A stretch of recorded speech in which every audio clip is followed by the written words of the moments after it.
안녕하세요. 윤진표 교수입니다. 트럼프 2기 정부가 들어서면서 우리나라는 물론이고요. 전 세계가 혼란 상태를 맞고 있는 것 같습니다. 동남아 국가들도 마찬가지죠.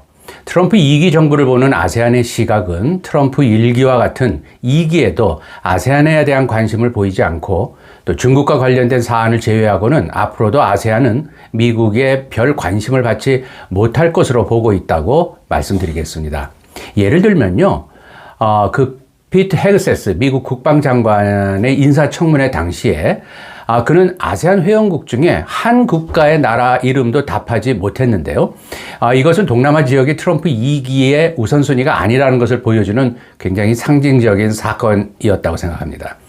아세안은 미국의 경제 안보적인 이익을 위해서 중요할 뿐만 아니라 중국과의 경쟁 무대로도 중요성이 날로 커지고 있고요. 글로벌 무역의 중요 항행로인 말라카 해협, 그 다음에 남중국해가 미국의 가장 중요한 안보 이익 중에 하나라는 점을 감안한다면 미국의 아세안에 대한 무관심은 매우 아이러니컬하다고 생각합니다. 오늘은 동남아시아의 입장에서 한번 말씀드려 보겠습니다. 트럼프 대통령의 복귀와 그의 정책 슬로건인 아메리카 퍼스트는 동남아시아의 정치적인 지형도 재편할 것으로 전망되는데요. 미국 우선주의와 또 중국에 대한 강경 기조는 미국의 외교가 거래주의적인 방식으로 바뀌고 있고 이는 아세안의 통합을 약화시킬 걸로 동남아시아는 보고 있습니다. 다자간 협력을 중시했었던 바이든 행정부와 달리요. 트럼프 행정부는 양자협상, 또 경제적 민족주의, 중국과의 대립을 선호하고 있는데 이로 인해서 아세안의 전원 합의 전통이라든지 또는 지역 자율성 등은 도전에 직면할 것으로 봅니다. 미국의 보호무역주의와 대중국 관세 정책은 아세안이 추가 투자를 유치하는 기회가 될 수도 있겠지만 트럼프 대통령의 양자협상 선호 방식이라든지 이런 것들은 단일 블록으로서의 아세안의 교섭력을 약화시킬 겁니다.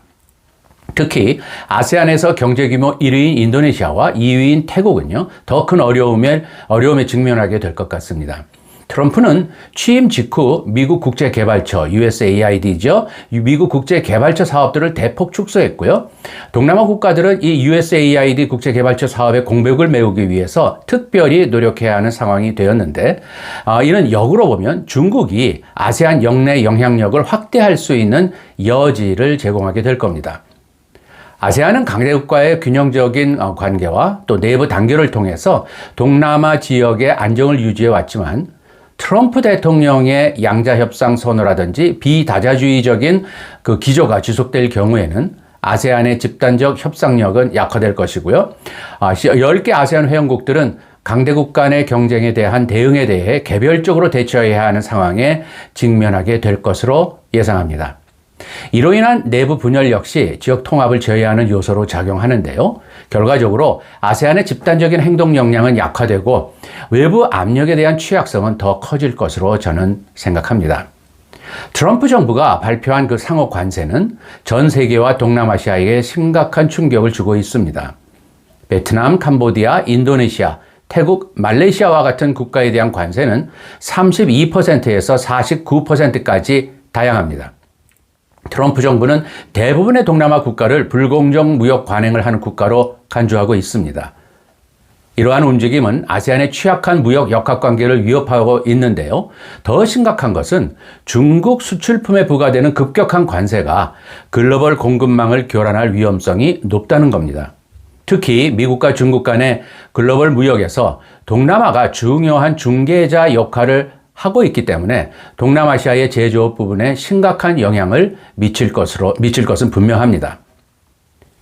이에 따라서 아세안은요, 외부 무역 충격으로부터 경제 회복력을 강화하기 위해서 내부 무역 협정을 가속화하고 또 지역 경제 통합을 심화해야 할 겁니다.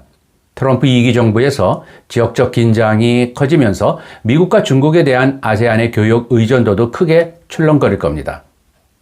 동남아의 경제적 회복력 증진을 위해서는 일본, 호주와의 유대관계와 또 우리 한국과의 유대관계 이런 영내 교역 확대 노력이 더욱 필요하겠는데요. 특히 여기에 있어서는 인도네시아와 태국의 리더십이 중요할 것으로 저는 생각합니다. 인도네시아는요, 미국과의 안보협력 그리고 중국과의 경제협력 관계를 이용을 해서 미중 간의 균형을 유지해 왔지만 트럼프 2기가 되면서 인태 지역에서의 군사적 영향력을 확대하고 또 대중국 견제 강화를 추구함에 따라서 균형 전략의 유지가 점차 위태로워질 겁니다. 따라서 인도네시아는 남중국해 등 핵심 지역 문제에 있어서 명확한 입장을 취해야 할 필요가 생겼습니다. 또한 인도네시아는요, 트럼프 1기 행정부 당시에 미중 무역 경쟁으로 인해서 공급망 교란을 받게 되고 이것은 팜유라든지 또 직물, 전자제품의 수출에 크게 타격을 입었는데요. 이를 반복하지 않기 위해서는 적극적으로 경제적 대응 방안을 강구해야 되고 또 장기적인 경제 회복력 증진을 위해서는 RCEP과 같은 이러한 조직의 활용과 또 아세안 회원국과의 협력 확대가 필요할 겁니다. 태국은 팬데믹 기간 동안에 연간 290억 달러의 대미 무역 흑자를 기록을 하였고요. 2023년도에는 220억 달러의 대미 흑자를 기록함에 따라서 트럼프 행정부의 관세 부과 위험에 노출되어 있는데 트럼프의 20% 보편 관세 정책이 시행될 경우 중국의 투자 의존도가 높은 태국의 자동차 또 이 전자 부문 등은 상당한 타격을 받습니다. 태국은 아태 지역 최대 군사 훈련 중에 하나인 코브라 골드 훈련이 있는데 코브라 골드를 통해서 미국과 군사 동맹을 유지해오고 있으나 이러한 동맹만으로는 트럼프 정부의 정책에 가져올 경제적 파장을 막기에는 한계가 있습니다. 태국은 아시아에서 미국의 가장 오랜 우방으로서 중국과의 경제적 유대와 또 미국과의 안보 동맹 사이에서 좁은 길을 헤쳐나가야 하는 상황입니다.